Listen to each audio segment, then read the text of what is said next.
саламатсыздарбы? Менде биринчи суроо, мына Евразия экономикалык биримдикте кирген мамлекеттердин ичинде Кыргызстандын жарандары расмий эмес 1 миллион, а расмий 600 миңге чейин деп айтылып атат да. Мына ушулардын пенсия төлөө маселелери кандай болуп атат? Качан келишим кол коюлат? Мына Түркия менен жакында мына болду, күчүнө кирди. Корея менен болуп атат, бирок бул жерде кечигип атат да маселе.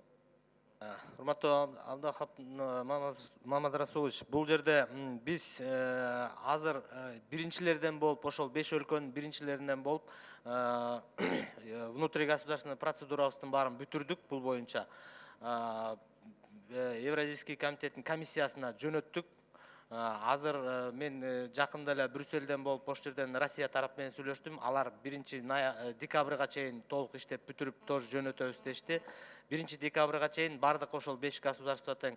Ошол жерден казактар менен да сүйлөштүм, Россиянын представительдери менен да сүйлөштүм. Булар 1 декабрга чейин бүтүрөбүз деп атышат. Анан 1 декабрга чейин бүтүрсө, анан президенттердин эле кол коюшу калат да. А так бизден бүгүнкү күндөгү бизден көз каранды болгон нерсенин баардыгы тең бүтүрүп биз жөнөттүк. Ошондо ал жакта биздин жарандар азыр кандай иштеп атса, ошо пенсия алып калышабы? Алар менен тең укукта. Бул жерде экспорт пенсия болуп атат. Ошол жакта иштеген жылдары официалдык түрдө төлөнгөн каражаттарын ошол мамлекет өзүнүн мыйзамдарына ылайык чектеп туруп, анан биз келген жарандарга которуп берет. Бирок мыйзам күчүнө кирген күндөн баштап эсептелет. Бирок бир чоң өзгөчөлүк, биз ошол 2 жылдан бери ошол вопросту кайра коюп атып, ошону жетиштик. Мурунку жылдары стаж болуп эсептелгенге киргизгенге мүмкүнчүлүк түзүп алдык да. Бул биз үчүн аябай чоң жетишкендик деп айтат элем. Себеп дегенде башка мамлекеттер мунун баарына каршы болушту, бирок аягында ошондой жыйынтыкка келдик. Төлөнгөн жылдары ошол мыйзам күчүнө киргенден баштап эсептелинет. Ал эми ошого чейинки иштеген жылдардын баардыгын тең биз стаж катары эсептелип, стаж болуп кирип атат.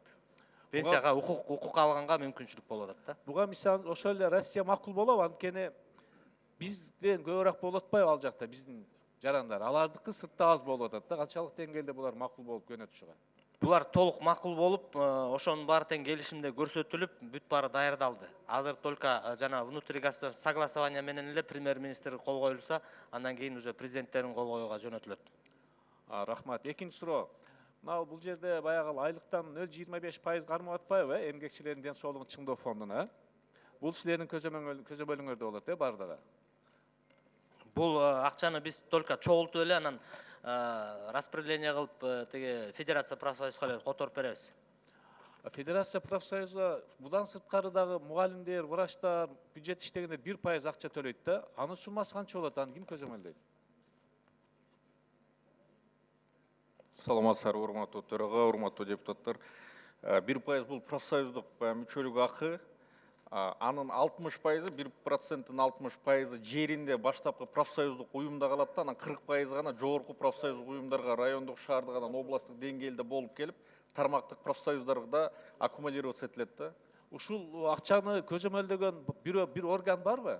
Ар бир тармактык профсоюздун өзүнүн ошондой шайлануучу ревизионный комиссия дегендер бар, казначейство дегендер бар. Ошо ар бир тармактык профсоюз өздөрү контролдойт да. Мисалы үчүн бир мекемедеги жана баштапкы профсоюздук уюмда калып калган 60% ошол жердин правкому көзөмөлдөгөндөй, борбордук комитеттерде да ошондой ревизионный комиссия түзүлгөн. Анан 5 жылда бир жана курултайын өткөндө ошо курултайына барып алар өзүнүн отчетторун беришет. Сумма барбы? Жалпы канча чогулат бир жылда Кыргызстан боюнча? Федерация боюнча сумма жок, анткени биз федерация ал сумманы аккумулировать этпейбиз, федерация только тармактык профсоюздарда калат. Бизге болгон өзүнүн мүчөлүгүн тастыктап бериш үчүн бир жылга ар бир мүчөгө 2 сомдон гана төлөп беришет. Ушунча мүчөм бар деп, мисалы үчүн тармактык профсоюздарчы.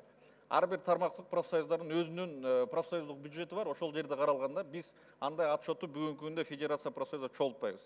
Ушул профсоюздар канчалык деңгээлде ошол алган акчаны актайт? Анткени мен бир жолда угуп элекмин да, ушул мугалимдердин профсоюз уюму мугалимдердин айлыгын көтөрүш керек деп өкмөткө талап койгон угуп элекмин да, бир көп жылдан бери. Анан эмнеге акча аласыңар дейм да.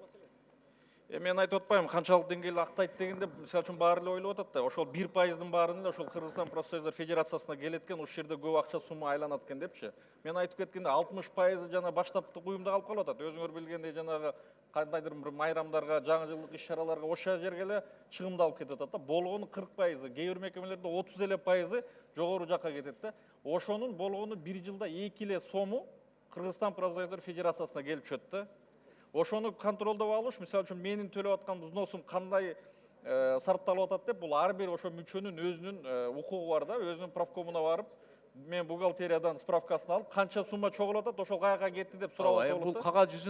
кагаз жүзүндө. Бирок мугалимде төлөбөй коюшка акысы бар дагы, бул ыктыярда да. Ыктыярдуу түрдө ар бир жаран жумушка кирип атканда, жумушка кирген сыяктуу арыз жазганда, профсоюзга дагы кирүү боюнча арыз жазып, анан ошол арыздын макулдугу менен гана 1% кармалыш керек да.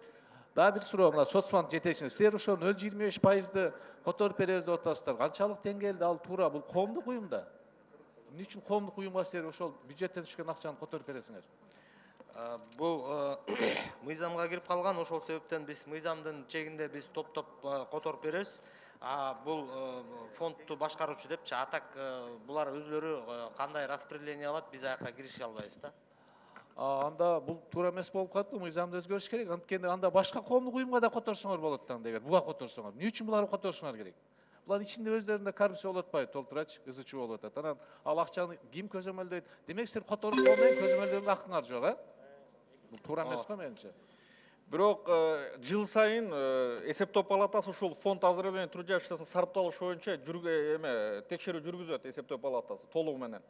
Рахмат.